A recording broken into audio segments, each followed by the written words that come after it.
ऊंची और नीची जातियां ऐसी कुछ होती हैं क्या? इसके बारे में कुछ बोलिए। बेटे एक बार की बात है कि आदिगुरु शंकराचार्य अपने शिष्यों के साथ वाराणसी की गलियों से होकर गुजर रहे थे। यह वह समय था जब वो अपने ज्ञान की परिपक्वता के शिखर पर थे। तभी तथाकथित निम्न जाति के चांडाल उसी रास्ते से अपने 4 कुत्तों के साथ उनकी तरफ आते हुए नजर आए। इस पर आदिगुरु शंकराचार्य के शिष्यों ने चिल्लाते हुए उस चांडाल को रोकने की कोशिश की और स्वयं आदिगुरु शंकराचार्य ने भी सामाजिक मान्यताओं के वशीभूत होकर के गच्छ गच्छति, दूर हटो, ऐसा चांडाल को कहा। यह सुनकर चांडाल अपनी जगह पर रुक गए और प्रश्न किया, अन्नमयात अन्नमयम अथवा चैतन्यम चैतन्यातः द्विजवरा दूरी कर्तुम वांछसे किम ब्रूहीम गच्छ गच्छति।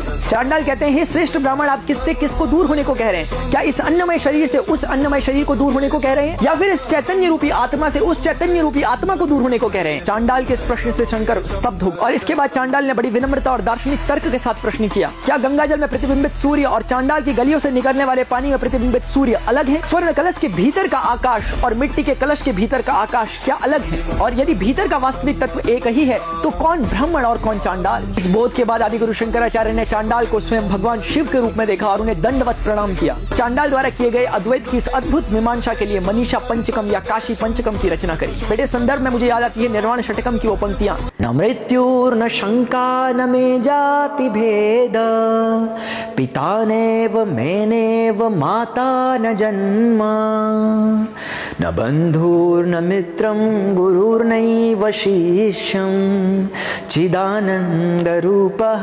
शिवोहम शिवोहम। उम्मीद है आपको आपके प्रश्न का जवाब मिल गया होगा।